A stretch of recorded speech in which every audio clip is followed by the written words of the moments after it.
Welcome back to the Vinson Voice. I'm Scott Whittington, standing here with Dr. Jackson. We got a little background thing going on right now, so it's a little unusual. We don't typically have this going on. Dr. Jackson, what are we looking at right now? So we're looking at the CLC parade for our 10A unit. That's our dementia unit. We recently, because of the COVID response, had to combine our dementia unit with our hospice unit. So what you see is a combination of those.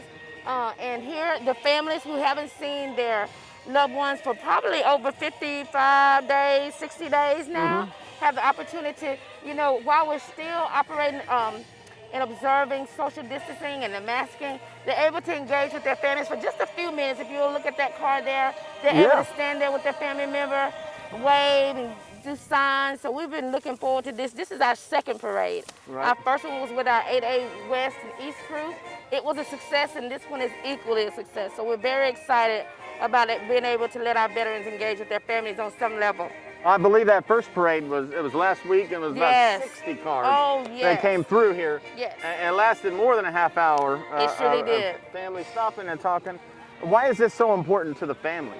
Well, it's important because this unexpected pandemic, I don't know if you could say is even, just the fact what it's done to us as staff members. Our veterans were negatively affected by not being able to see their family members for weeks and weeks on end. And that's really tough for them because staff not only consider them as family, but their families as well, you know, miss them and, you know, wanted to be able to touch and engage with them, and they've been void of that for several weeks, and it makes a difference. We know how important family is, and it's equally important to our veterans. So them being able to just have a glimpse of their loved ones just fills our heart with joy. It really does. Now, how long did something like this take to plan? Well, we did that one last week, and that was kind of our dry run, pretty much. So we kind of, this time was a little bit easier because we had a roadmap or a framework for delivery. So each time it's getting a little bit better. Now we have 2 more. We'll have one next Thursday at 2 for our neighborhood of 13B.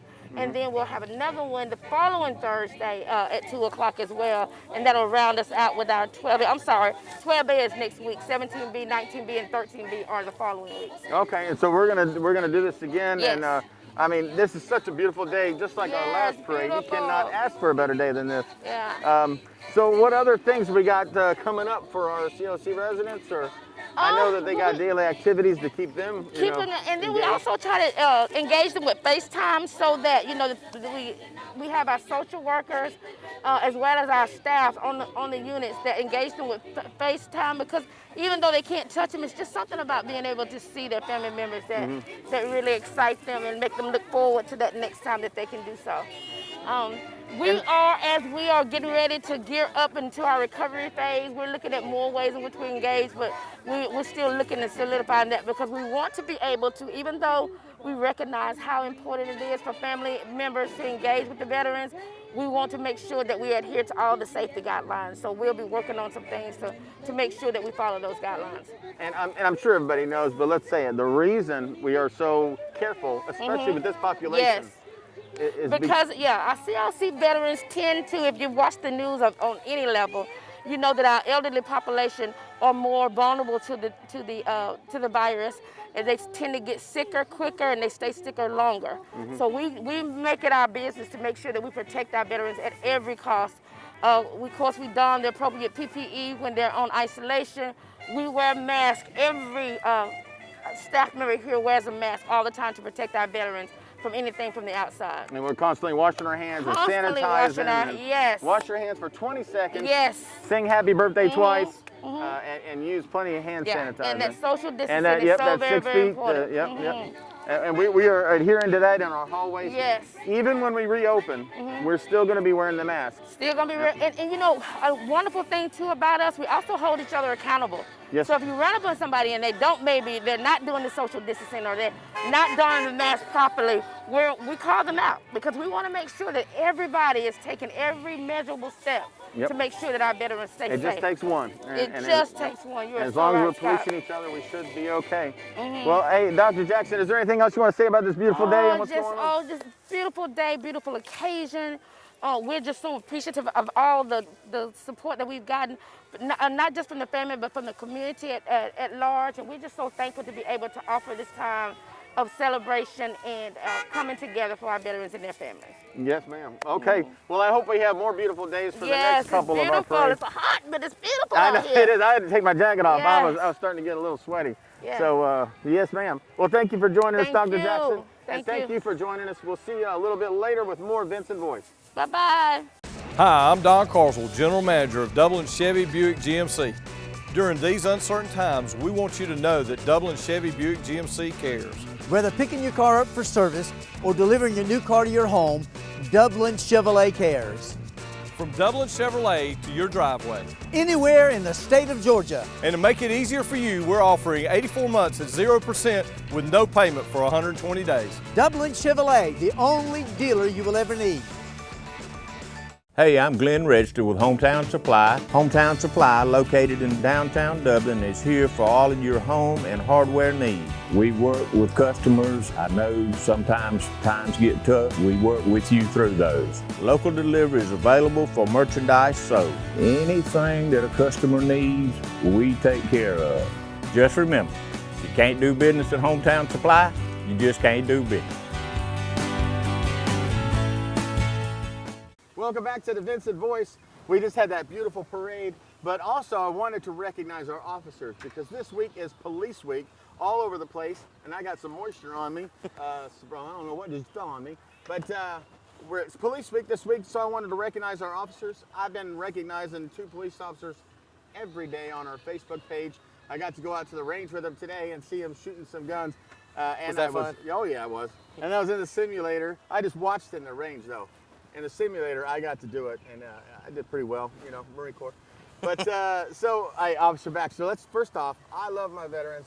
You're a veteran. What branch of service were you in? I was in the U.S. Navy.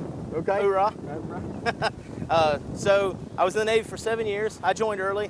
Yeah, it's a little missed. I joined when I was 17. At the time, I didn't know what I was doing, to be fair. Do we any of us? Right, at that age. Right. My dad kind of put some guidance in me, and I joined as a Navy cryptologist. And, good. Did 7 years. I got out at Fort Gordon, Georgia, and kind of thought I left that life behind. The military, went to college, started working, joining the civilian population, and realized the Carl Vinson existed, and realized how many veterans are here. In particular, for me, Vietnam veterans hold a special place for me. And so when I kind of learned about the Carl Vinson, because I was getting my care here, I got out in 2007, and I got to meet, I think it was kind of a happen chance, walking through the hall.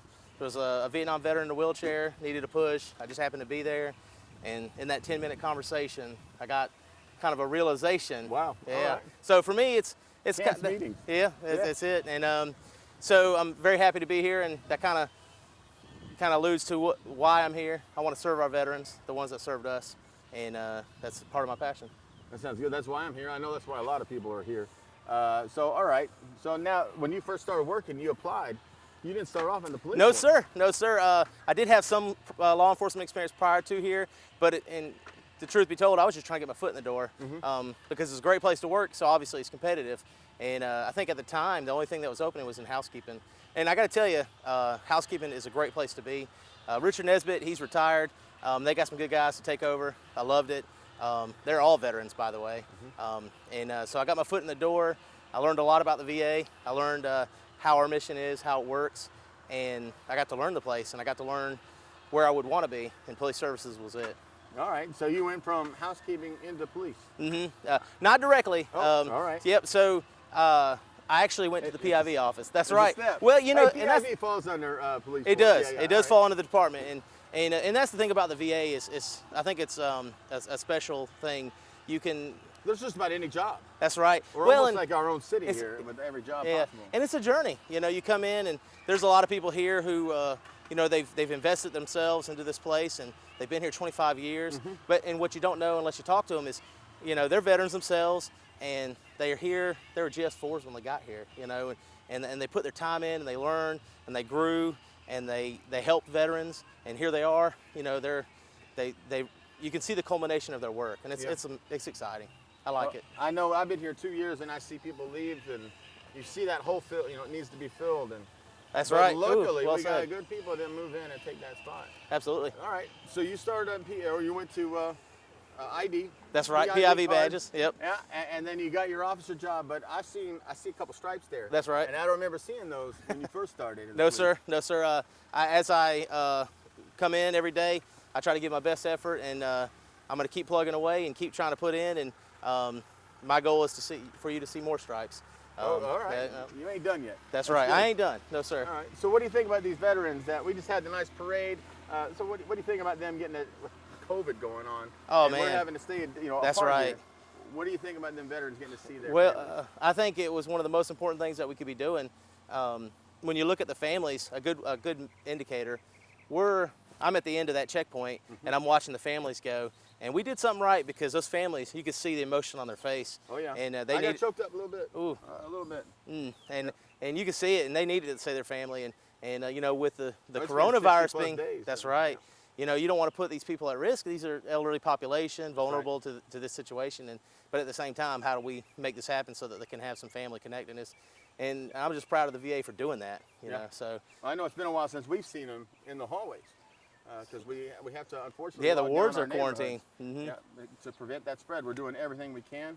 Yes, so sir. So far, knock on wood, we haven't had anything here except at our ward. When we, That's right, and they went to Building 86. But nothing has been caught here. So That's right. We're doing everything we can to keep them safe, and I know y'all are a part of that too. Absolutely. So, all right, real quick, like 2-3 minutes, take me through a day.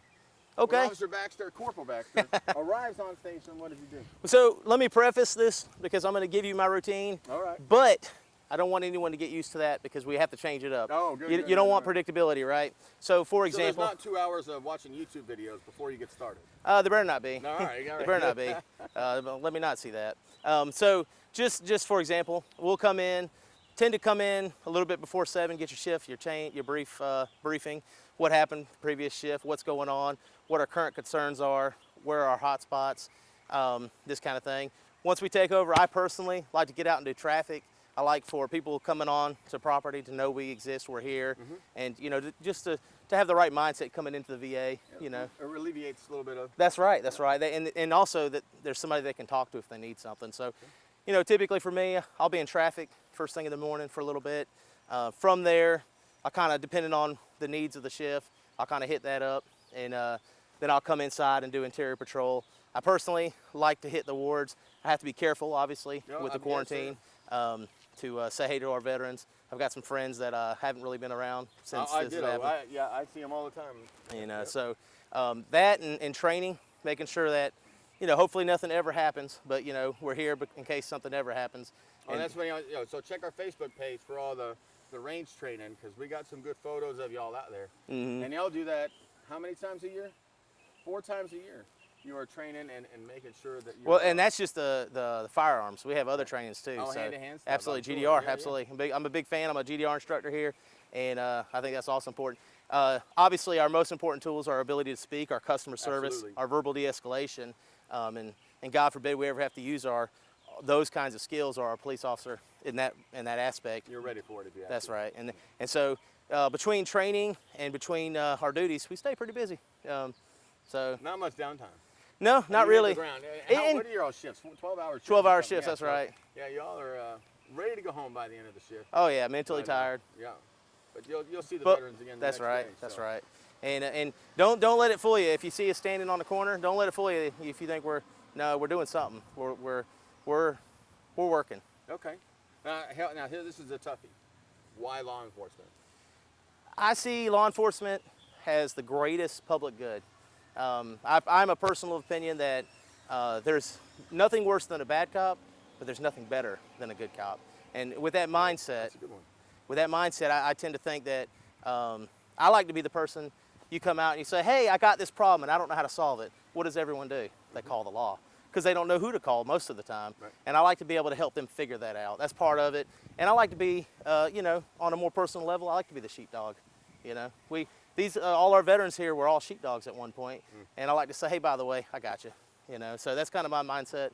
That's where I'm at. That's where my We passion got you is. 6, right? 10 That's what we did in the military. Roger. That's what we still do today. Yes, sir. All right. Hey, Officer Baxter, I'm going to give you elbows. Yes, sir. And, I want to say thank you for joining us. We're not done talking to police because I got another one coming right up. We'll be right back with more Vinson Voice. The City of Dublin's Natural Gas Department is offering a $1,000 rebate on the purchase of a natural gas, stove, furnace and tank or tankless water heater for new construction homes or if you're remodeling your home. Individual rebates include natural gas tankless, up to $400 rebate and free gas service installation. Natural gas tank, free 40-gallon or $200 rebate on other sizes, free gas service installation. Natural gas furnace, $200 rebate. Natural gas stove, $100 rebate. Natural gas dryer, $100 rebate. Natural gas grill, $100 rebate. Natural gas logs, $100 rebate. Maximum yearly rebate? No maximum. Save now. Save later. Call the City of Dublin Natural Gas at 277-5048. Welcome back to the Vinson Voice. We're here. It's Police Week, so I got another officer for us to talk to, Captain Charles Abrake. Correct. All right. So you're relatively new here. How long have you been here at the Carl Vinson? I've been at the Carl Vinson's VA since February this year. February this year, Yes, and sir. we are in May, May. right?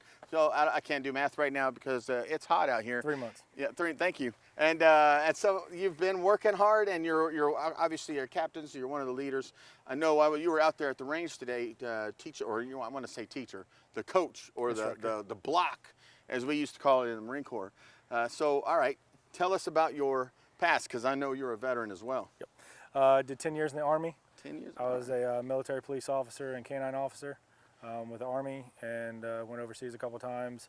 Come back, get out of the military because I wanted to start a family and everything.